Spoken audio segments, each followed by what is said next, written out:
राम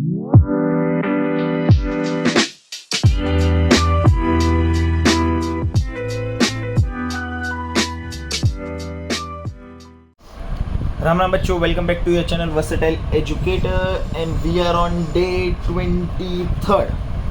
तो हम कहाँ पे है? डे 23। सो जो ये वीडियो पहली बार देख रहे हैं, हम है 30 डेज चैलेंज के अंदर। 30 डेज चैलेंज में हम कंप्लीट करेंगे पार्टनरशिप ऑफ अकाउंट्स। तो पार्टनरशिप ऑफ अकाउंट्स ख़त्म होते ही हम 36 मार्क्स के राजा बन जाएंगे, मालिक बन जाएंगे। और 36 मार्क्स आ गया मतलब पास है यार।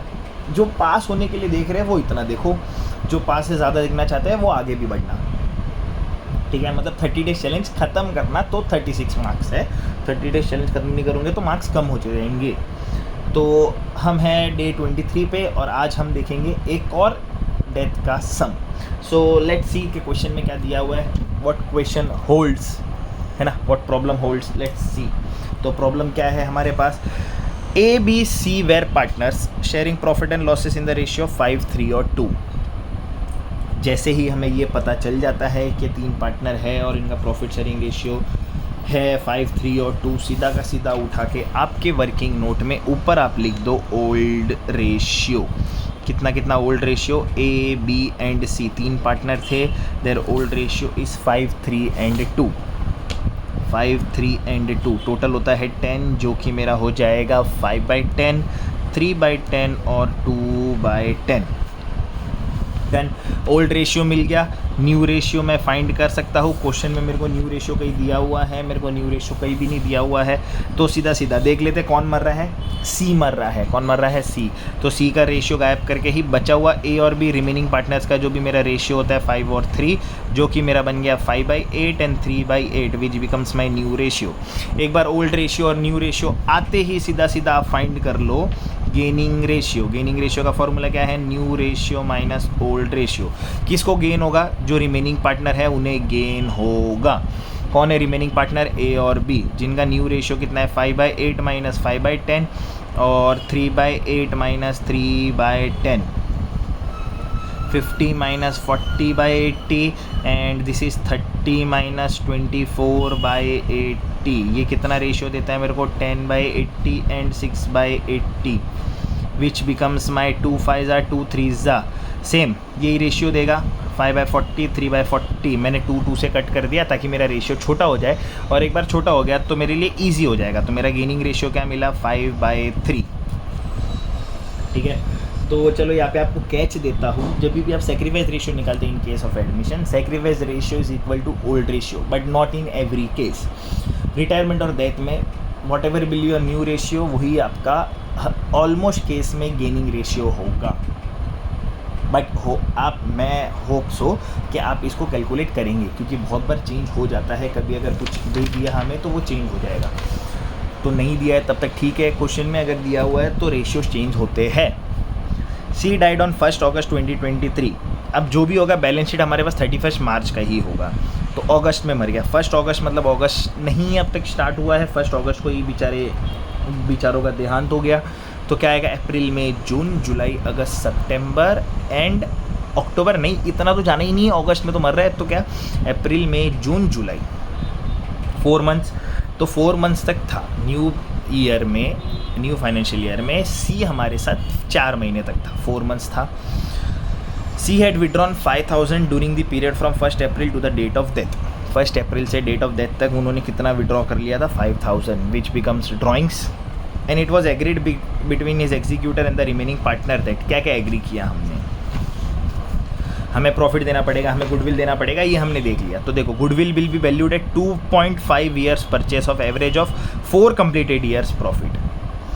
4 कंप्लीटेड ईयर्स प्रॉफिट का एवरेज निकालेंगे और वो 2.5 साल के लिए परचेस करके हम डिसीज पार्टनर का शेयर निकाल देंगे। तो हमारे पास हमारा फाइनेंशियल ईयर कौन सा था? 2023, जैसे हमने क्वेश्चन में देखा, और यहाँ पे मेरे पास 2021 और 2 ही है। मतलब 4 कंप्लीटेड ईयर्स बोला हुआ है, तो 1 साल का प्रॉफिट और कहीं ना कहीं तो होगा। कहाँ होगा? वो बैलेंस शीट के अंदर होगा। C share of profit from the beginning of the accounting year till the date of that will be calculated on the basis of average of 3 completed years profit before death. Patents were undervalued, machinery was overvalued, market value of investment इतना। तो हमें देखो asset का revalue भी दिया हुआ है value, तो यहाँ पे रीवैल्यूएशन बनेगा। पर अगर हमें नहीं बनाने बोला होगा तो हम उसे वर्किंग नोट में बनाएंगे, वो भी मैं बता दूंगा कैसे बनाते। अब ये रहा मेरा बैलेंस शीट जिसमें मेरे पास कैपिटल अकाउंट है, देखो 31 मार्च 2023 कैपिटल अकाउंट है तीनों का। इन्वेस्टमेंट फ्लक्चुएशन रिजर्व, कुछ रिजर्व्स में देखो मैंने 2 अलग अलग रिजर्व्स बनाए थे, investment fluctuation reserve. Investment fluctuation reserve क्यों क्रिएट करता है बिजनेस के, कहीं भी अगर इन्वेस्टमेंट किया होगा, अगर उसके वैल्यू में ऊपर नीचे होता है तो हम इससे एडजस्ट कर सकते हैं। वर्कमैन कॉम्पेंसेशन रिजर्व, जो भी हमारे पास वर्कमैन काम कर रहे हैं, हमारे वर्कर्स काम कर रहे हैं, अगर उनके साथ कुछ अनसर्टेनिटी हो गई तो हम उनको कॉम्पेंसेशन यहाँ से पे कर देंगे, तो उसके लिए भी हमने रिजर्व्स निकाले थे। तो अब रिजर्व्स अप्रोप्रिएशन ऑफ प्रॉफिट होता है, मतलब प्रॉफिट से ही निकाला होगा, प्रॉफिट कम हुआ होगा वो टाइम पे। पर अब तक ऐसा मेरे को कुछ बोला नहीं है कि वर्कमैन के साथ कुछ हुआ या इन्वेस्टमेंट में कुछ वैल्यू कम हुई, तो मैं ये रिजर्व्स का जो भी हिस्सा होगा वो मैं सी में बांट दूंगा। क्रेडिटर्स का कुछ नहीं होगा, यहाँ पे गुडविल ऑलरेडी देखो गुडविल है। अब ये अगर पुराना गुडविल है तो ये बटेगा, पुराना गुडविल तो बटता ही है, पुराना गुडविल बटेगा तो एसेट साइड में है तो इसका फ़ायदा उन्हें होना चाहिए, तो अपन डेबिट में है, डेबिट में बांट देंगे वो रेशियो में। Patent, machinery, investment, stock, sundry debtor, loan to C, देखो अपन ने सी को लोन भी दिया था तो अपन उससे लोन भी लेंगे, वापस लेंगे, पैसा तो वापस लेंगे ना यार, छोड़ेंगे थोड़ी, तो अपन उससे लोन का अमाउंट वापस ले लेंगे। पर इंटरेस्ट के लिए अपन को कुछ बोला नहीं है, तो देखो बिजनेस बड़ा सॉर्टेड है कि मर गया बेचारा कहाँ से देगा, कैसे ही देगा ना, और उनके एग्जीक्यूटिव से लेने का भी कुछ सेंस नहीं बनता, क्योंकि हमने पार्टनरशिप डीड में ऐसी कुछ चीज़ें बताई नहीं थी।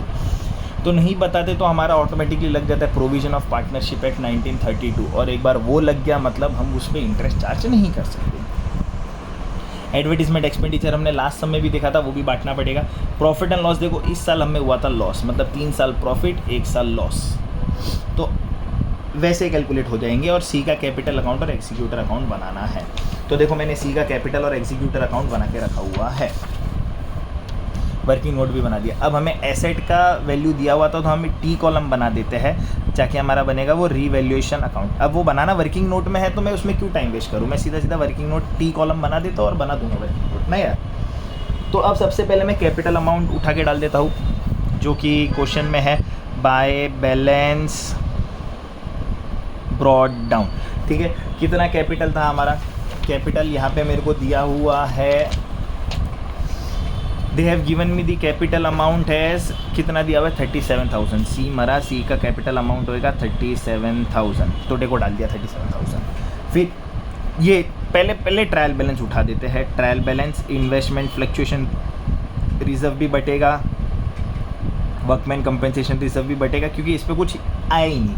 तो अब उसका शेयर कितना था, तो उनका शेयर था 2/10 का शेयर था, कितना था 2/10, 2/10 का शेयर होता है, मतलब अगर मैं IFR निकालूँ 500 into 2/10 which becomes my 700 rupees, 0 cancel है, 350 इंटू 2 इज 700।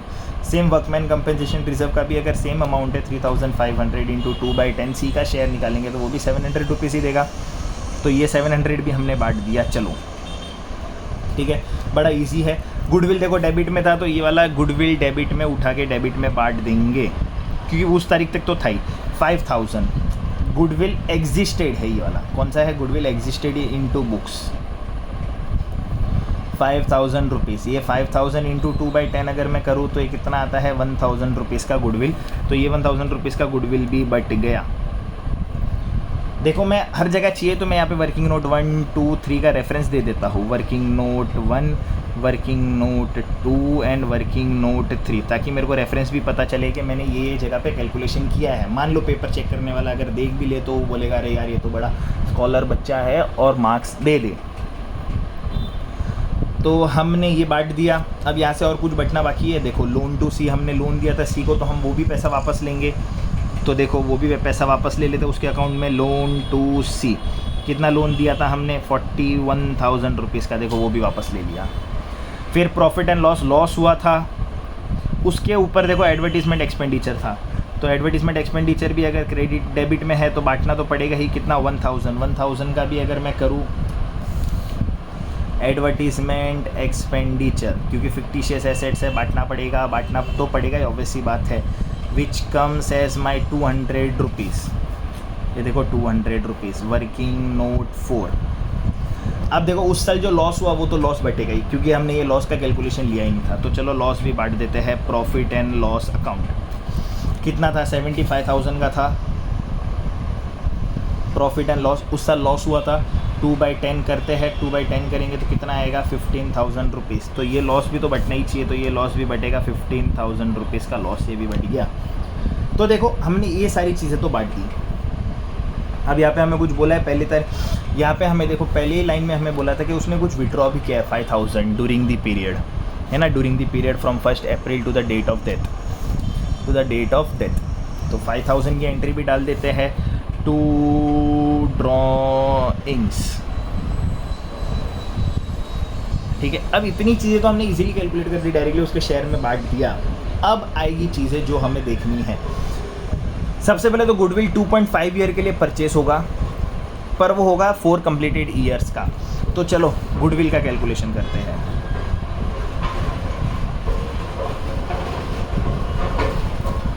गुडविल का कैलकुलेशन कैसे बोला हुआ है इन्होंने मेरे को, 2.5 ईयर का परचेस पर लास्ट 4 ईयर्स कंप्लीट होना चाहिए। तो लास्ट 4 ईयर्स के लिए 3 साल का तो इन्होंने मेरे को दिया हुआ है 101,000 प्लस 14,000 प्लस 16,000 माइनस 75,000, क्योंकि लास्ट ईयर में हमें क्या हुआ था, लॉस। लास्ट ईयर में हमें क्या हुआ था, लॉस। सो गुडविल के लिए हम कैलकुलेट करेंगे 4 साल का प्रॉफिट, 1 साल का लॉस, तो 4 ईयर्स में 1 साल का लॉस था, डिवाइड बाय 4। अब इसका जो भी वैल्यू आएगा 1,131 minus 75 divide by 4 into 2.5 years. ठीक है, तो ये मेरे को लगभग वैल्यू देगा 35,000। ये मेरे को कितना वैल्यू देगा, 35,000। जब मेरे को ये वैल्यू देता है 35,000 का, तो मैं 35,000 कितने साल के लिए परचेस कर रहे थे, 2.5 ईयर्स, वो हमने कर दिया, 35,000 आ गया। अब ये गुडविल है, तो गुडविल पे कौन करेगा, गुडविल तो ये ओवरऑल गुडविल हो गया ना, क्या हो गया, ओवरऑल गुडविल। इसमें अगर मैं उसका शेयर निकालूँ 2/10 के हिसाब से, तो मेरा शेयर आता है 7,000। तो गुडविल के लिए तो remaining partner to deceased partner, entry तो यही थी। रिमेनिंग पार्टनर कौन से रेशियो में पे करेंगे, गुडविल गेनिंग रेशियो में। कौन से रेशियो में, गेनिंग रेशियो में। क्या आया था हमारा गेन रेशियो 5/3 का। जब 7,000 को मैं 5/3 में डिवाइड करता हूँ, तो पहले तो चलो एंट्री डाल देते हैं। यहाँ पे क्या क्या आएगा, बाय एस कैपिटल अकाउंट, ये गुडविल देगा। बी इस कैपिटल अकाउंट, ये गुडविल देगा। क्या क्या रेशियो में, गेनिंग रेशियो में। कितना गेनिंग रेशियो है, 5/3 का मेरा गेनिंग रेशियो है। कितना रेशियो है, 5/3 का, जो कि जब मैं 5/3 में इसको डिवाइड करता हूँ, 5/3 में इसको डिवाइड करूँगा, तो 5/3 का जो मेरे को रेशियो देता है ये देगा 4,375, और 3/8 का जो मेरे को रेशियो देगा ये देगा 2,625। तो मैं यहाँ पे डाल देता हूँ, क्या डालूँगा, 4,375 एंड 2,625। ऐसे मेरा गुडविल का बंटवारा भी हो गया। यहाँ पे आपको चाहिए तो आप दे सकते हो। वर्किंग नोट कौन सा था हमारा, यहाँ पे 6 रेफरेंस भी दे दिया हमने कि वर्किंग नोट 6 से हमने गुडविल का कैलकुलेशन किया। अब till the date of death हमें क्या भी देना था, till the date of death हमें देना है उन्हें प्रॉफिट। पर प्रॉफिट के लिए इन्होंने क्या बोला हुआ है, till the date of death be calculate on the basis of average of 3 completed years. अब 3 कंप्लीटेड ईयर्स का प्रॉफिट फाइंड करना है। 3 कंप्लीटेड ईयर्स बोले तो देखो, एक तो 23 का ईयर जिसमें मेरे को लॉस है सबसे पहले, तो मेरा कौन सा ईयर आ जाएगा, 21, 22 एंड 23। अब ये प्रॉफिट है नहीं ना, तो हम इसके लिए क्या बनाएंगे, profit and loss suspense account. बहुत बढ़िया यार, आप लोग को तो आने लग गया। तो 21 का था 14,000 रुपीज़, 22 का था 16,000 रुपीज़, पर 23 में मेरे को 75,000 का लॉस है। 3 कंप्लीटेड ईयर्स बोला था, 3 कंप्लीटेड ईयर्स फाइंड करते हैं, डिवाइड बाय 3। 30,000 और 75,000 ये आता है माइनस, नेगेटिव वैल्यू देगा। नेगेटिव वैल्यू कितना देगा, 45,000 का नेगेटिव वैल्यू देगा, जो कि मेरा आ गया 15,000 का नेगेटिव बैलेंस। बड़ा दुख हुआ मेरे को, क्या हुआ, बड़ा दुख हो गया मेरे को। 15,000 का नेगेटिव बैलेंस आया मेरे को। कितना आया, 15,000 का नेगेटिव बैलेंस। अब 15,000 का नेगेटिव बैलेंस आते ही चलो till the date of death उसका शेयर, उनका शेयर, सी का शेयर कितना, 2/10। मरे कब थे, 1 जून या 1 अगस्त को मरे थे बराबर। तो 1 अगस्त को मरेंगे तो अप्रैल, मई, जून और जुलाई 4 महीने, तो 4/12। जब मैं ये कट फट करता हूँ, 6 फिर 0 0 एंड दिस थिंग्स 2 2 ज़ा 2 3 ज़ा 3 1 ज़ा 3 5 ज़ा 0 0। तो ये कितना आ गया 500 इंटू 2 इज़ 1000 रुपीज़ का लॉस। तो ये 1000 रुपीज़ का लॉस भी अपन सी से कवर करेंगे। तो इधर क्या बताएंगे, profit and loss suspense account. अब तक ये हुआ नहीं है पर ये हो सकता है, तो हमने ये उनसे ले लिया। अब एक चीज़ जो हमें बहुत इंपॉर्टेंट थी, जो हमें यहाँ पे इन्होंने बोली हुई है, क्या बोली हुई है वो देख लेते हैं कि एसेट्स में भी कुछ हलचल तो हो रही है। तो देखो रिवैल्यूएशन हमने बना दिया है। Patents were under valued bye 17,000, मतलब पेटेंट अंडर वैल्यू थे 17,000 से। अब बढ़ाएंगे तो इस साइड आ जाएगा by patent 17,000। Machinery over valued था तो इसे भी इस साइड डाल देंगे टू मशीनरी 3,200 कम कर देंगे। ज़्यादा बताया था कम कर देंगे। ओवर वैल्यूड बाय बोला मतलब उतने फिगर से। मार्केट वैल्यू इन्वेस्टमेंट का था 1 अगस्त को 4,200, यहाँ पे इन्वेस्टमेंट कितना है 3,000। तो बड़ा है यार, इन्वेस्टमेंट भी बढ़ा है। कम हुआ होता तो हमें IFR से काटना पड़ता, पर कम हुआ ही नहीं, बढ़ा है। तो इन्वेस्टमेंट 4,200, सारे एसेट्स भी डाल दिए। चलो पहले तो यही क्लोज होगा पार्टनरशिप में। तो ये मेरे को देता है 21,200। 21,200 में अगर मैं ये माइनस करूँ 3,000 तो कितना आ गया 2019 एंड 18,000।